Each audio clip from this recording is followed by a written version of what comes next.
Hello, everyone, and welcome to another episode of The Metagame, the live streaming programming where we, along with the YouTube chat, will discuss board games, and also, I mess that up every time, we'll be talking about board games and talking about board games. That's the way it's supposed to rattle off the old tongue, but thanks to the magic of live streaming, we get to include all of our mistakes.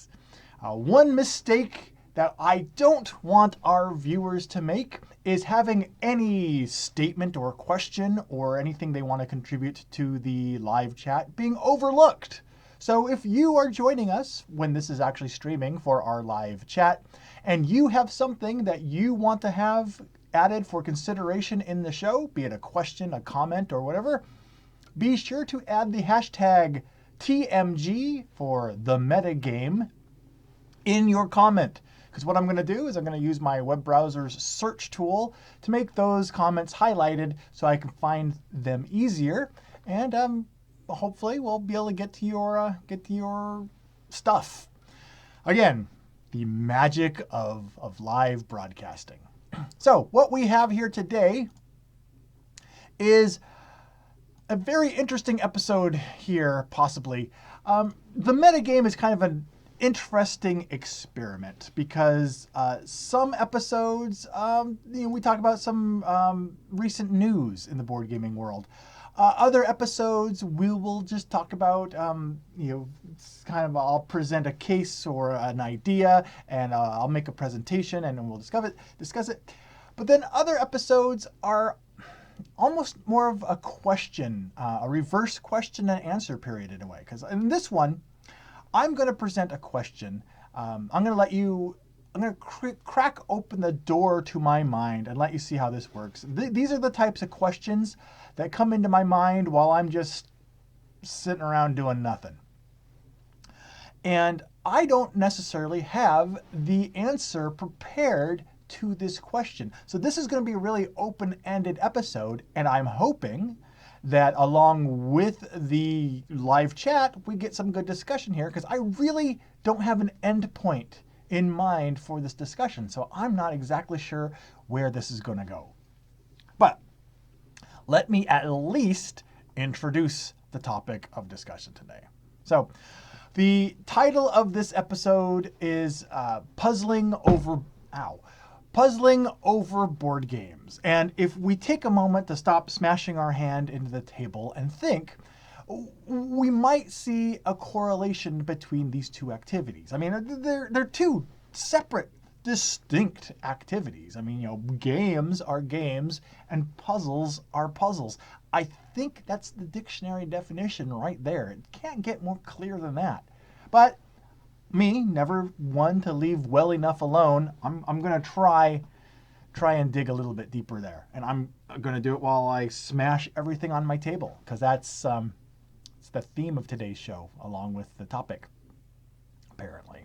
Okay, so let's talk about games versus puzzles, because there I was sitting around doing a whole lot of nothing, and I started to think about some of the recent games that have been discussed, and I'll get to specific games in a minute. But one game was talked about, being a kind of a cooperative game and kind of really having a puzzle aspect to it.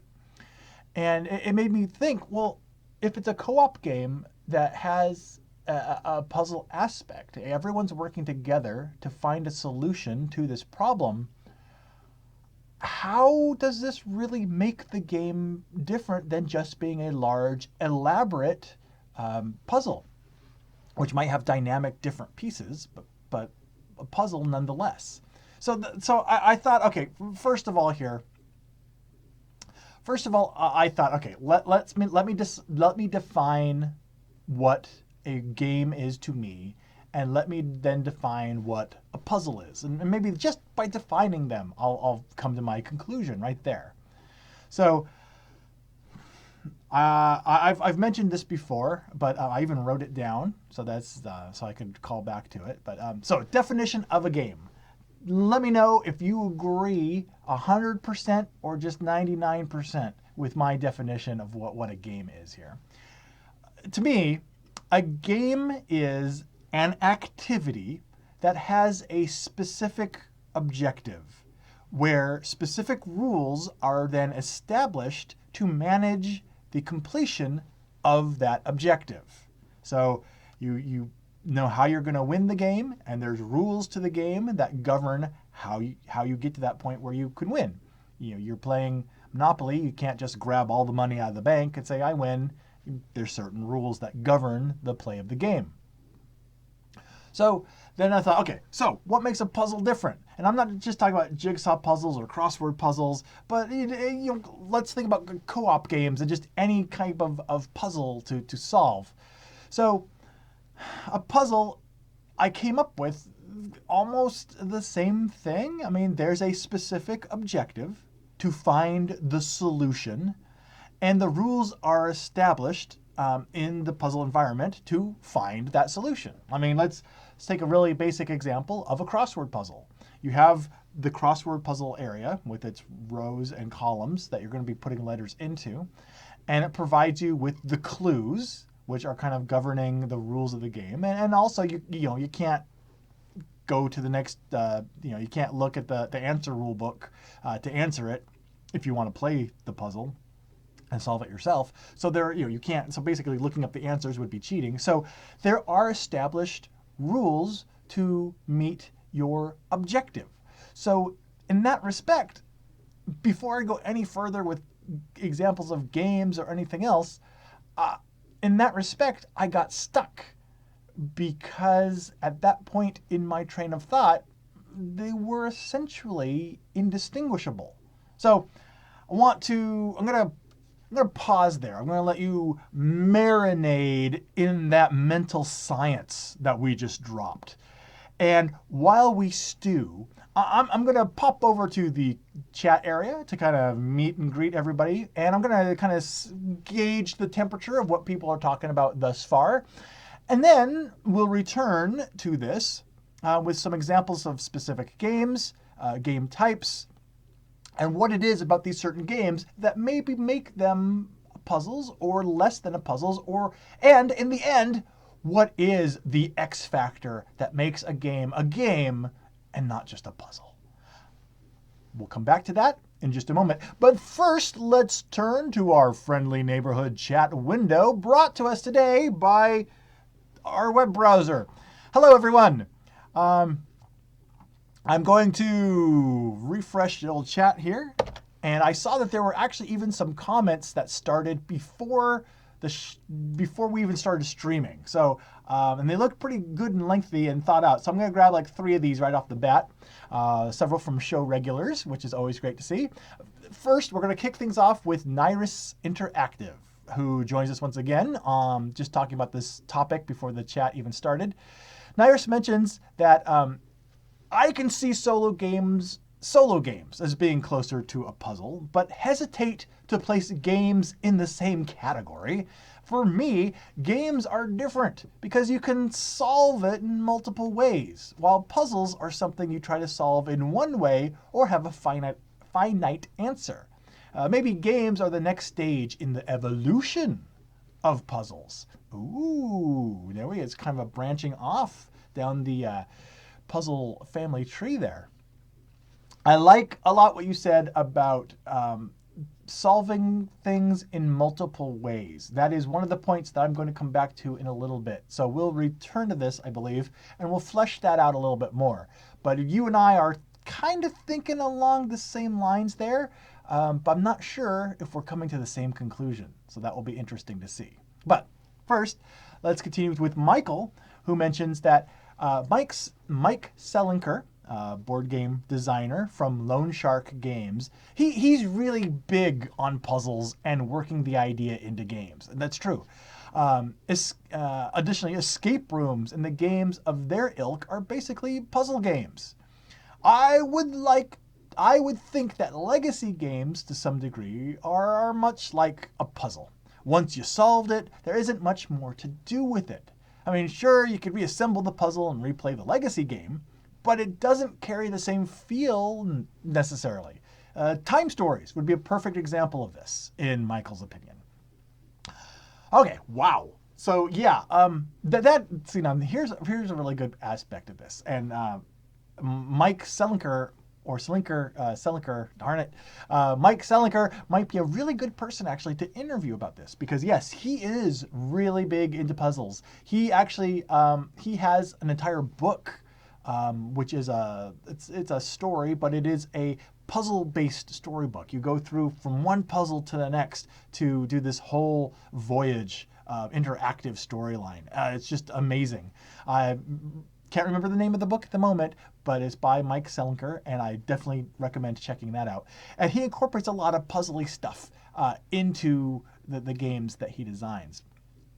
So here we have a specific designer in the board game industry who has who's have puzzles, specifically puzzles, have a very big influence on his game designs.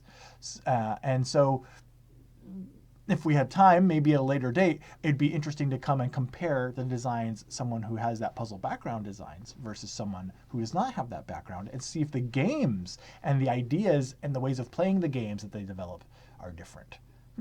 Okay. Michael also mentioned legacy games to some degree. Now, I am going to take the I'm going to take the liberty of disagreeing with you. I'm going to split hairs here. I'm going to disagree. I don't think the legacy aspect alone of a legacy game is what makes it a puzzle. I can see what you're saying there, but the legacy aspect of it modifies and morphs the rules. And so, like Pandemic Legacy, you see, well, let's take Risk Legacy compared to Pandemic Legacy. They're both legacy games that have very similar concepts. You're going to be adding rules, ripping up cards, putting stickers on the board and things, adding and removing factions in the game. So in that respect, the legacy stuff that's going on is almost, a lot of it is identical between the two games. The legacy type actions that you take. But Risk is an area control game, whereas Pandemic is very puzzly, in my opinion.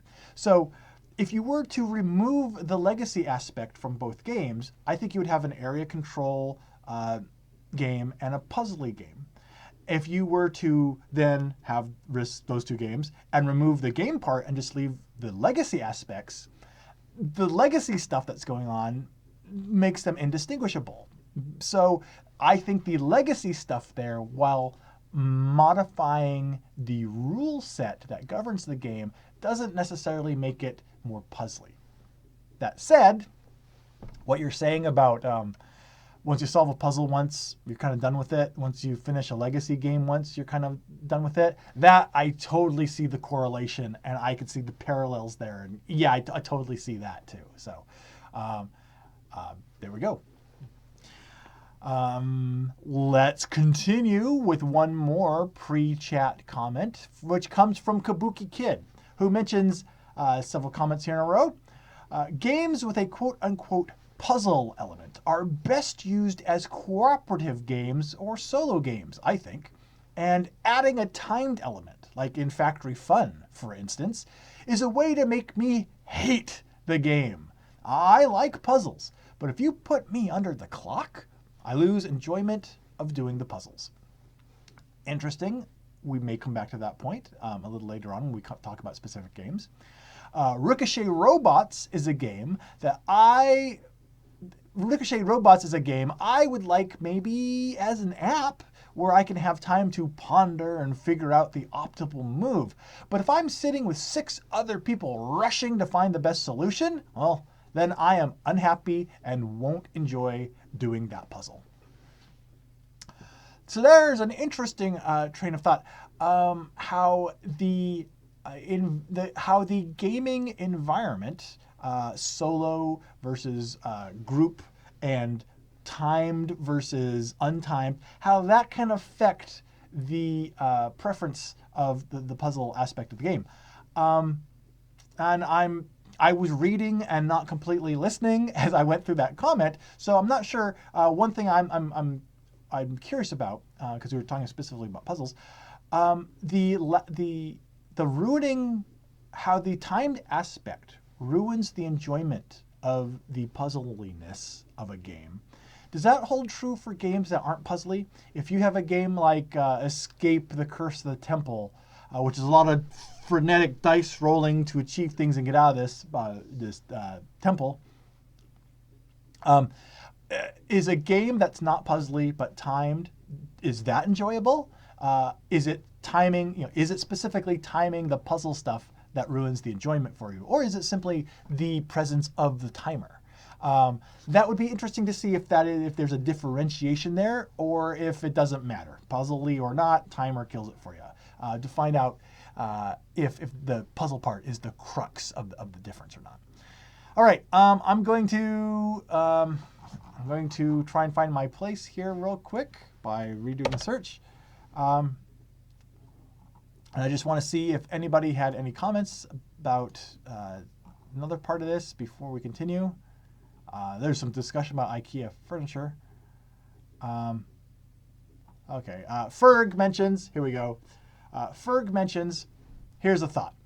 Not sure what I think about it myself, but all puzzles are games, but not all games are puzzles. Just thinking out loud. That's very zen of you. Very, very balanced yin-yang approach to it. Let's find out about that. Let's find out if all puzzles are games, but not all games are puzzles, by starting to look at a few specific games. Let's see what notes I wrote about this here.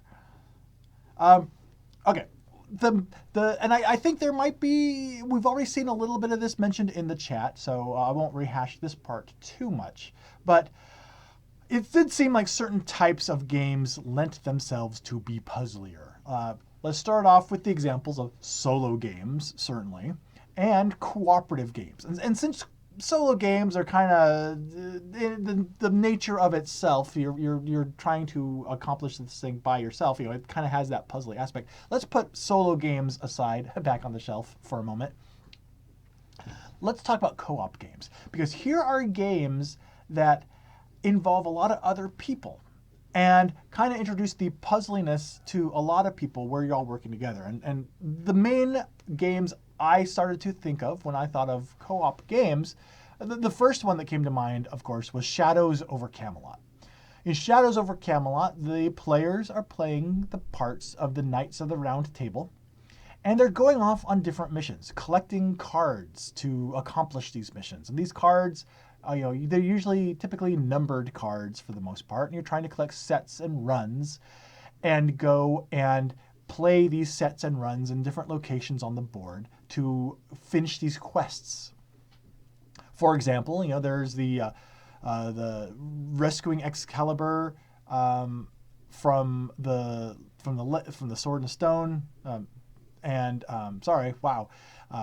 flashback to the Disney movie there for a minute, and almost forgot what the name of the movie, what the sword was, but it was a sword in a stone called Excalibur. That's what I'm thinking of. Anyway, you got that thing going on. You got fighting the Black Knight. There's a dragon in there somewhere. You got the Picts and the Saxons attacking the castle. You got all this other stuff going on.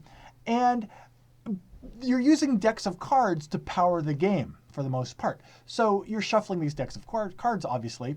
So in the game, the puzzle of the game is very dynamic and very different, because every time you shuffle those cards, you're going to be presenting a different scenario. And the players are working together and coordinating and going around the board and doing stuff. But to me, Shadows over Camelot still seemed very puzzly. And why I wanted to start with this one as well is it is famous for introducing the traitor aspect of the game. There is one of the players may be working for the game instead of the players and trying to betray everyone. And I thought, does that make the game any less puzzly? And I was thinking, no. I was thinking, no. Having the traitor there just makes the puzzle more difficult. You still have the core thing you're trying to accomplish. So, since everyone's trying to accomplish the same thing, and you have the traitor, that still makes it a puzzle. The next game that kind of came along from that was like, well, let's compare that then to the next evolution of that thought, Dead of Winter. Dead of Winter, all the players, again, are the co-op, and you're trying to fight off and survive this onslaught of zombies coming in to dine upon your brains. So each player has their own objectives they're trying to accomplish, and you're trying to amass food and everything and go out and find resources and bring them back. And again, there might be a betrayer in the game, someone who has their own objectives. But in Dead of Winter, it increased the complexity of the puzzle, I think, because you will have different scenarios each game that you're trying to accomplish. So it's not the same, not where Shadows over Camelot is the same puzzle over and over again. Dead of Winter may be a slightly different puzzle each time. And then the characters are different each time. And the personal objectives and the betrayer's personal objective may be different each time. But the underlying mechanisms that govern and run the game are always kind of the same, and it has a very puzzly aspect. We need to find these things, collect this to get enough of this to make that trigger and prevent that from triggering and keep this going. And if everyone sits around the table and they're all on the same page, you can sit there and look at it, and I think you could have groupthink come to one specific best solution. Now, if everyone is going to be able to cooperate and work together to accomplish that, that's one thing. But all things being equal, I think there is still this very specific puzzle that can be solved in each game, each scenario of Dead of Winter.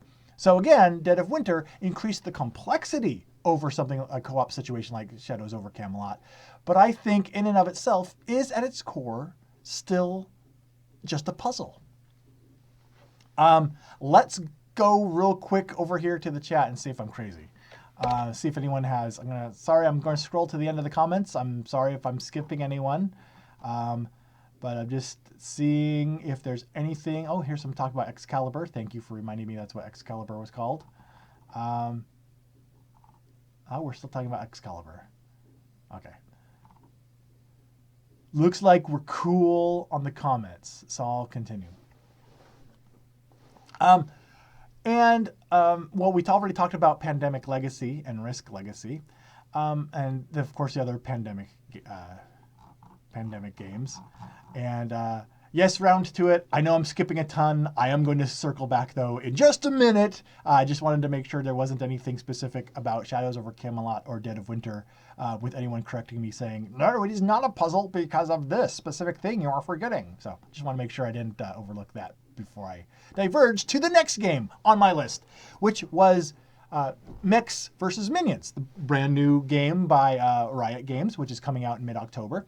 A lot of talk about this game is, in this game, it's card driven. You use cards. It's a programming game. You'll have cards and you'll program your mech's movement, attacks, and direction and stuff like that. But, and in this game, you'll have lots of different scenarios. Sometimes you're trying to, I guess, close a gate or prevent minions from popping up or other stuff that's going to come up. There's multiple different scenarios. But I've heard many people talk about it's a co-op game. And they've even said in its description while describing the game, it's very puzzly. It has a timer aspect. When all the players... in the drafting part of the round, when players are choosing the cards that they will use to program their mechs, it is timed with a 40-second time limit, giving you a very finite, limited amount of time to make your plan, which I was wondering about how that compared with what Kabuki Kid was saying. But everyone says that once you will work together to try and formulate your plan as fast as possible. But in the end, they say you're making your plans because it is a puzzle that you're all working together to try and solve. I've heard it described that a lot of these scenarios have kind of a specific solution to them, and it's figuring out how to optimize your moves and work together to complete that scenario. I've heard some people talk about it saying, it comes down to the last turn, where if they didn't get that right, the scenario would be lost and they would have to start over, trying pretty much what they did before, but optimizing their plans. So it sounds like that is very puzzly in that there is a specific thing, almost like there is a solution that you are working together to try and figure out. Like there is a correct answer, and it's up to the players to try and figure out that correct answer. Now, I don't know enough. I don't have enough experience yet to know if that is the case of if these scenarios, if one or more of them have multiple correct answers, and it's, just like that, or if there is actually one correct answer for some of these, and you have to work together to solve it. I'm not sure, but I have heard puzzle mentioned a lot with the upcoming Mechs versus Minions game. So there we have Shadows over Camelot, and Dead of Winter, Pandemic, and Mechs versus Minions. Several games, very different styles of games, but still all coming back to that central core. There is a correct solution here. The game is going to make it more challenging and mix up what it could be, but it's up to us to figure it out and work together to come to that conclusion. So it seems like a lot of these co-op games always come back to puzzles. Now, round to it, I'm going to go backwards in the comments a little bit. And before I get to the next portion of my own thing, where I'm about to put my foot in my mouth with half of the gaming world, I'm going to come over to the chat and kind of now see where we left off. All right, let's go back to Michael, who says to us in typing text that some dexterity games, like Junk Art, which is a competitive game, could be considered puzzly games. Junk Art. Junk Art is one where players have a collection of bits and pieces on the board, and they actually are building sculptures out of those bits and pieces based on the cards that they draw and are drafted from their fellow players. Okay, so there's Junk Art, considered by a viewer as something that could be a puzzly game because there's a very specific objective you have. Very 3D type of puzzle in that case. Kabuki Kid mentions again, I'm still not a fan of the timer. XCOM used the timer in a cooperative puzzle game, and I didn't love like some others have. Our group played it exactly once. I know that the timer aspect, I've had similar results with some groups that have played XCOM as well, almost identical to what you described. Hey, Homemaker Hobbies joins us, hello, who is a frequent contributor on Twitter and such. Anyway, good to see you. Mentions, I think a lot of games can be considered as puzzles. You're trying to figure out how to get from the beginning to whatever the end is, by figuring out how to get the pieces to all work together. Absolutely. Here's round to it. Who before the other comment I read had posted the comment, the more luck and hidden information a game has, then the harder it's going to be to solve. Tic-tac-toe has an easy, optimal solution. Checkers is harder, but also has been quote-unquote solved.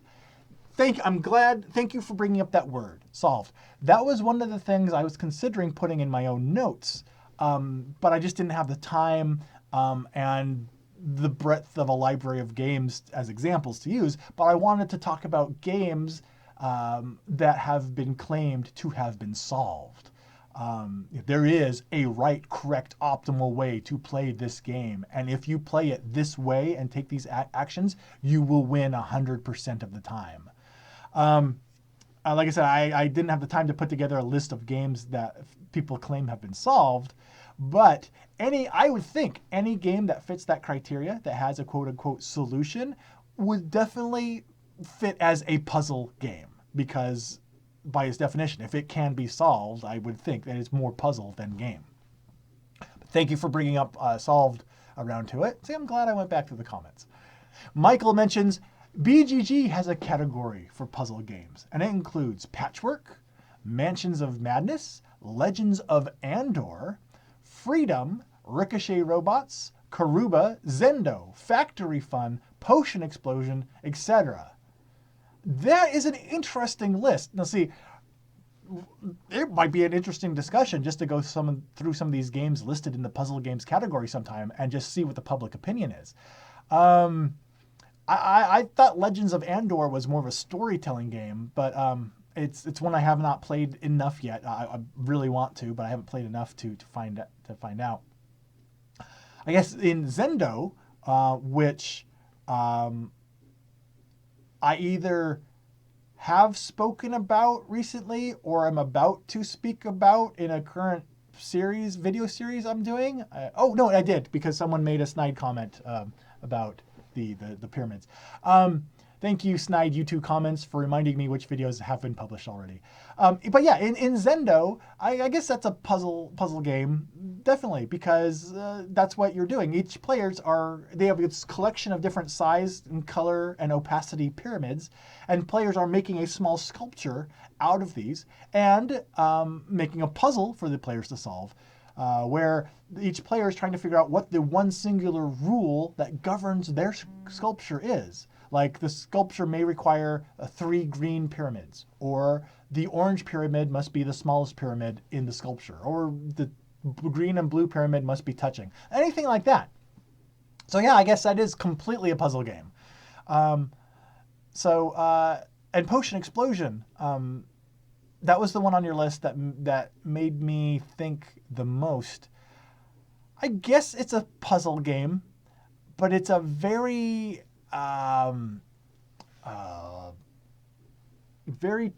constantly changing, evolving puzzle, very tactical puzzle. Because every time it comes back to you, the way that those marbles move in Potion Explosion is very different. So, well, again, with my train of thought, I guess almost all the games on BGG could be put in the puzzle category. Or could they? We'll figure out where. We'll try to answer that just after a few more comments here, because we have to continue with Nyrus's Mr. Interactive's question, which is, so does the implementation of random elements like dice take away from the puzzle-like nature of a game? Oh, an interesting question there, Nyrus. And one that possibly will be addressed specifically in just a few moments. So for now, I ask that you table that thought, because we'll come back to that question of dice and random elements, and is that what breaks the puzzle? I'm going to basically ask that exact same question in just like 5 minutes. So we'll come back to that in just a moment. Kabuki mentions, personally, I like the random elements in puzzle games. The deck of cards in Pandemic, the dice in Robinson Crusoe. There's one answer to it. There's one answer saying no, and which I agree. Like I mentioned with Shadows over Camelot. And yes, specifically, Pandemic, especially, with its deck of cards. That deck's going to be shuffled and randomized. But that randomization in and of itself does not make the game any less of a puzzle. It just makes it a changing, different puzzle each time, but it's still the core same puzzle. So what is randomized, or what randomness makes a game more a game than a puzzle? That's what we'll come back to. Unless someone else answers it in the comments before I get to it. Let's find out. A little bit of a jump here. Kabuki continues, if games were merely puzzles, then they would just be a paragraph in a games magazine issue, where you could logic it out and figure out the best answer with nothing else to consider. Okay. Adding the randomization element makes it a bit more exciting and something to react to.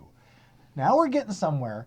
Again, though, I'm gonna play hardball here, though, and I'm gonna say adding the randomization element does make it more exciting, but no less a puzzle.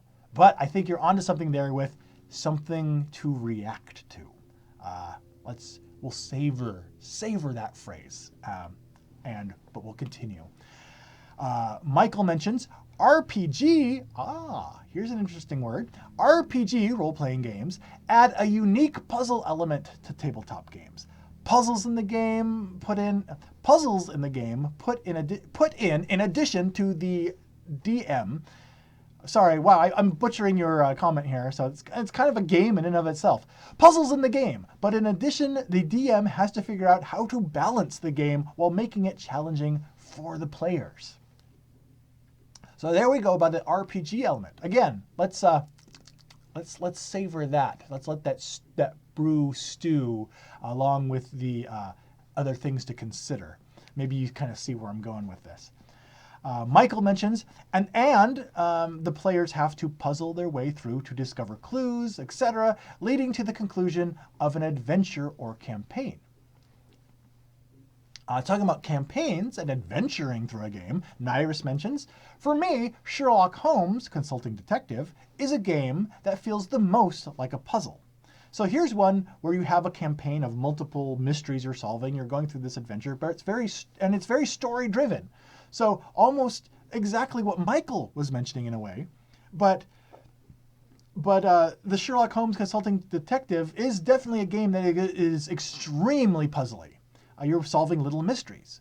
So the campaign and the adventure and the story-driven aspect there, all of those elements that we were just kind of, that avenue we were going down, Sherlock Holmes Consulting Detective shows that those things in and of themselves, that's not it either.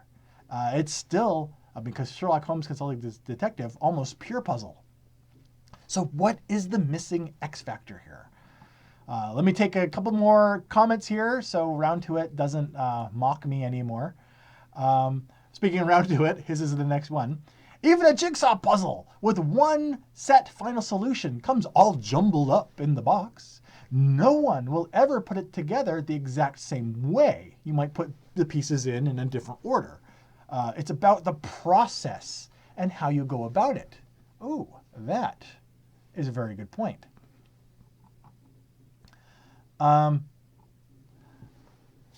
Benjamin mentions, to me, the difference between a game and a puzzle is the addition of randomness that most games employ that makes each play unique.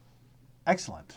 Oh, and here we go. We'll do one more here, and then we'll go back, because this kind of segues back into my next point.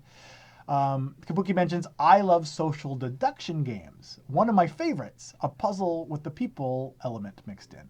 Sleuth is the polar opposite of that. It's purely logical, but I enjoyed that too.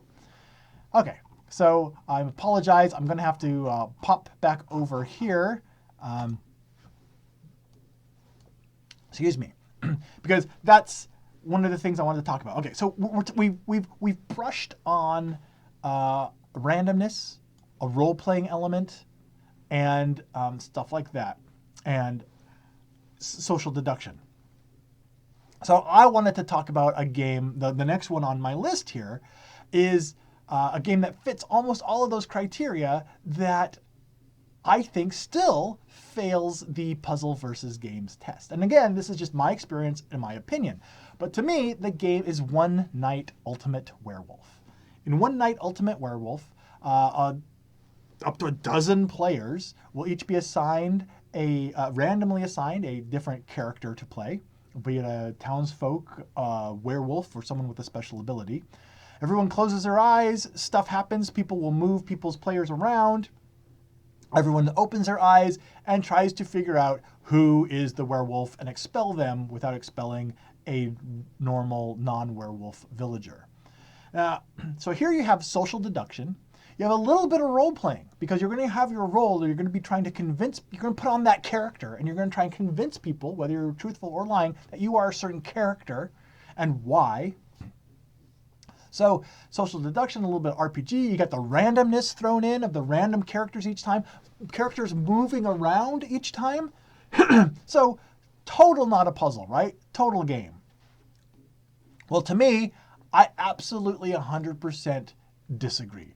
Even with the multiple players and their different objectives and the bluffing that can go into it, in my experience with One Night Ultimate Werewolf, the games always just devolve into reverse engineering a logic puzzle of who's who and what's what.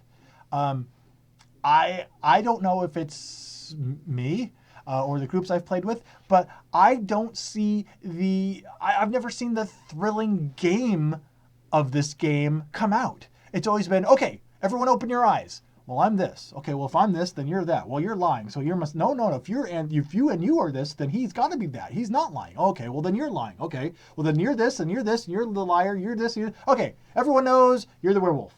And that's it. About that amount of time, too.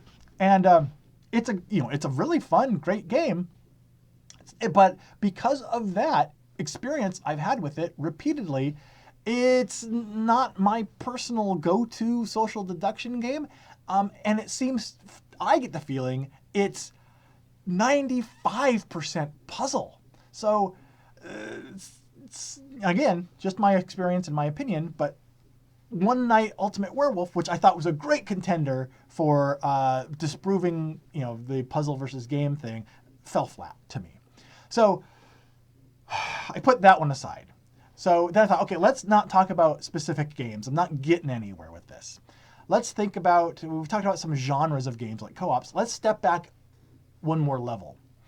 And let's look at, let's find a way to make some enemies by asking the question of the differentiation between Euro games and Ameritrash games. So, are Euro games more puzzles than games? And are Ameritrash titles more games than puzzles? And here's why I'm going down this avenue to ask this question. Because in a Euro game, especially Euro games, especially when you're attempting to develop an engine in the game that generates the resources that you need to complete the game's objectives. In some games, the winner, strictly speaking, in some Euro games, the winner will always be the person who develops the most efficient engine that generates resources the best and operates their engine the most correctly. Now, I'm not saying that that's bad. That's awesome. So don't think I'm disparaging Euro games. No, Euro games are awesome. I'm just strictly speaking from a puzzle versus non-puzzle aspect. And so in that respect, I've seen, and again, let's not lump all Euro games into this, but there are definitely some Euro games that, the one that comes to my mind is Russian Railroads. That is one, when I sat down to play Russian Railroads, the people that taught me the game said, okay, in this game, this is important to do. This is important. It's important to use these, put workers in these spots. It's important to build your rails kind of in this order with this in mind. And it's really important to use these little factory things at the bottom of the board. You'll need to do a little this, you'll need to do that, and you'll need to do that. I was like, okay, so I played and got familiar with the game. So then, soon after, I thought, you know what? This game, I'm going to try to do my own thing. I have an idea. I'm going to do X. I'm not going to follow the advice of, the train of thought of, I'm not going to be a sheeple playing this game. I'm waking up. I'm breaking out of my chains, and I'm going to play Russian Railroad my way. And I lost horribly. And it seems to me every time I've tried to experiment or seen someone try to experiment with Russian railroads, maybe leaving out the factories or doing their train tracks in a certain way or something and not playing the optimized way, the person who does play the optimized way always 100% of the time has won. So there's just one example. How many other Euro games can there be? So there's probably more. So the Russian Railroads example is not a definitive example. It's just one example. But by contrast, Ameritrash games introduce a lot more randomness and characterization, light role-playing even perhaps. But we've already talked about how those things in and of themselves, like with One Night Ultimate Werewolf and Shadows over Camelot, characterization and randomness in and of itself isn't what's going to make a game any less of a puzzle. But with a lot of Ameritrash games, where you're rolling lots of dice and moving things around the board and taking chances, it seems to be there is a couple of things that derive from that. And I think, for me personally, this is where I started to hone in on what the answer was for me, and I wanted to compare notes with you guys. So, a game that allows, and again, not necessarily an Ameritrash game, Euro game too, any game, but a game that allows players to take different avenues to reach their objectives. Let me see what I wrote here. Oh, well, first I was thinking it was role playing, just to debunk that. And I thought allowing players to take on a role to go in different directions is not what makes it not a puzzle, because the role-playing aspect of it is just a tool that helps guide the narrative of the game, but it doesn't actually have any impact on the puzzle being solved. An example I had there is like escape rooms and stuff like that, where you're put into the scenario and you're definitely role-playing, but your scenario and your role-playing does not change the puzzles. It just enhances the flavor of the puzzles, as it were. But anyway, having multiple avenues then, whether you're role-playing or not, having multiple avenues and randomization of the board state or not, shuffling cards or dice, whatever, randomization or not, the different avenues that you have to achieve your same objective seems to be one of the aspects. And why do you need to take those multiple different objectives? Well, because your strategy you might have at first has to change. And why would your strategy have to change? I mean, your jigsaw puzzle is always going to have the same solution. Your pieces are always going to go in the same place as you solve it. Your crossword puzzle, you might receive different clues. If one clue doesn't work, you might say, hey, I need another clue. You might receive another clue, but the clues are always going to give you the same words that go in the same place. Shadows over Camelot, the cards may be shuffled, but your objectives are always going to be the same. You're always defeating the same person. If there's a traitor, it's always dealt with the same way. So what about the games that aren't luck? Well, when you have to change those multiple ways to achieve it, it's because the element of, because things have changed. And there's a chance that your original strategy doesn't work. So I think it's the incorporation of the element of chance or luck. And when I came to that conclusion, that's when the light bulb went off in my head, that the luck, the element of luck, like smashing your microphone and having it still work, that's quite lucky. The element of luck in a game is I think the finite distilled element that really differentiates a game from a puzzle. You may have a problem to solve, but when a monkey wrench is thrown into that, where the human mind has to now stop, reevaluate, change directions, get surprised, and come up with a new plan, whether that plan lasts the whole game or just one turn or one half of a turn, that response to the element of chance and luck, to me, was the X factor that differentiates a puzzle from a game. And when I realized that for myself, it reinvigorated me. I was going down this road getting more and more disillusioned, wondering, are games just puzzles, and getting more and more disillusioned by it. But when I hit on that, poof, it was like a curtain was opened, and I was able to see through a window, and there was a pretty sunset on the other side. Okay, so that was a bit of an anticlimactic end to my big reveal there. But let's go back, Aruni, let's go back to the chat here, and let's see if we have anything going on here. Oh, I see there's some reports of lag. I apologize. If you are seeing lag, there's not a lot I can do on this end. Sometimes that is the nature of the beast when it comes to live streaming. Hopefully when this is actually broadcast later, YouTube has captured any missing frames or whatever and fixes it. So, but I apologize for any lag lag is always a drag.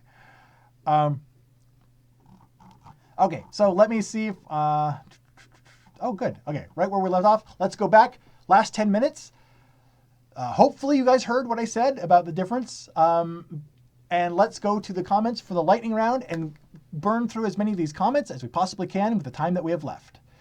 Starting with Michael, who says, I would agree on the definition of a game, Chaz. Hashtag I agree. So hopefully the lag was not so bad that it sounded like I said something different than I actually did, because I'd hate to think you were agreeing with something I completely didn't say. But I'm going to, I'll take it though. I'm going to take the agreement. I'm going to take it no matter if it's actually agreeing with me or some weird laggy hybrid of me. So excellent. Thank you. Bento says, sounds good to me on that definition. Awesome. Michael also mentions, I think it's more of a game can be a puzzle, but a puzzle cannot be a game. Now you've just made us cross over to an alternate reality where everything's backwards. So I'm going to have to learn how to deal with that statement, but I'm going to be taking that with me after the show. That's interesting. Bob mentions, I think there just isn't a well-defined delineation between puzzles and games, but a continuum, more or less puzzle, more or less game. Since you said that there isn't a well-defined delineation, that must have been written right during the lag where I was giving the very amazingly articulate definition between the two. But even if that's not the case, I agree that it is still fuzzy and it's going to be different to everybody. But it is something that hopefully will help change the way we think about games. Jonathan mentions, it seems a puzzle has fewer choices along the way than a game, especially ones like a jigsaw or a crossword, where the end point will look exactly the same in the end. Oh, that is an interesting point. The difference in the end point of a narrative. Some games definitely are like that. Some games have, victory point X or achieving objective X. Other games are a lot more open-ended in the flow of their objectives. Jonathan also mentions, so would IKEA furniture be a puzzle or a game? I think you're confusing puzzle and game with blessing. IKEA furniture has changed my life. And even if they weren't directly sponsoring this episode, I would still have nothing but wonderful, wonderful prepaid things to say about IKEA furniture. So thank you, Jonathan. And let's continue on to Ferg, who mentions, here's a thought. Not sure what I think about it myself, but I've already read this. Oh, hey, round to it. I caught up to the comments where I left off last time. So now I'm going to jump ahead again to the end because we're almost out of time here. But I did it. I did catch up to where I left off before. It's a game within a game within the metagame. Let's see. Bento here, talking about objectives. Okay, this is kind of coming up to the end of the conversation. Bento mentions, not all RPGs have objectives. Very good point, which is true. Some RPGs are very open-ended. And just the aspect of role-playing is the game in and of itself. So that's a very good point. I'm glad you mentioned that. Sam mentions, this is so interesting. Yes, I think generally Euro games are going to be more puzzle because they're typically mechanics-based. That's true. Talking about the mechanisms of a game, Euros are very driven by their mechanisms. And I would try... Now, if we can think of a Ameritrash game that's just... Some would say that every game is driven by its mechanisms. And if it's not, it'd be more open-ended. But that might be a whole nother discussion. So I'm going to continue on. We'll keep that and maybe we'll touch back on that later. Bob mentions, you could also consider this. Puzzles and games are just a fun way to pass the time, with or without other people involved. But the common theme, using your brain, is necessary. That is true. And I have started doing so much better at board games since I decided to start using my brain while I play. But yeah, it's, that's what's great. I love that whether it's a puzzle or a game, the use of your brain and the interaction with the other players in doing so and figuring stuff out. I mean, that's one of the things that I love about this hobby so much is that you get to use your brain in so many different ways. Problem solving, social interaction with people, witty stuff, and just callbacks to things and figuring out how things work, learning things. It's seeing how people take the same elements and use them differently in different games. All of that is so fascinating, and one of the things that's great about this hobby. I'm going to take a couple more here before I run out of time and wrap up. Bob mentions, are certain dexterity games considered to be puzzle games? Games like Jenga or Suspend? I think it's possible. I think we've established that in a certain way, it's in the eye of the beholder. I know that the game that comes to my mind when I think of a puzzle game that's a dexterity game would be Riff Raff, which is one where there's this balanced boat, and you're actually putting things on the different masts and area of the boat. And it seems to be kind of a puzzle of, if I put this here, is it going to tip? And it always reminds me of a very puzzly aspect to it. But yeah, so I think that's fair. I think that's a fair consideration. Okay, now we're in the lag zone. I apologize for the lag. I do see that some frames are being dropped. So we're going to, we're wrapping up out of time anyway. So I'm just going to say, people are asking about the definition. So I'll just end with a couple of last things. So again, in case it lagged out, I felt that the definition of what makes a game not a puzzle was the introduction of chance and luck. Having those things that will pop up and require you to change your strategy and change your goals, whether it be for one turn or the entire game. Like I mentioned, crossword puzzle, you may receive additional clues, but the words and where those words go are always going to be the same. So there's no element of chance that the word is going to change on you. There's no real luck in just putting in random letters and seeing if that works. So a game is going to introduce this level of chance and luck into the game. And that's more than just randomization of cards. It's something else that you cannot fully prepare for. And I think that is what makes the activity of games the deciding, differentiating factor from puzzle games. And hopefully this time that came through lag-free.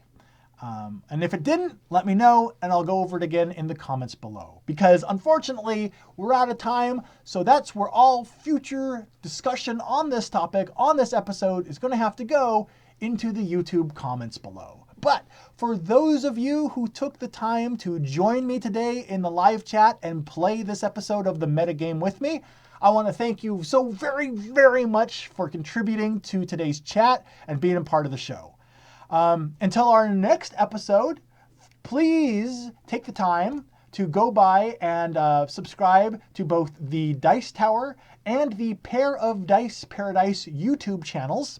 And also follow us on Twitter and Facebook as well to continue the conversation in those areas as well. We'd love to hear from you and try to keep as much conversation going on YouTube, Twitter, and Facebook as possible.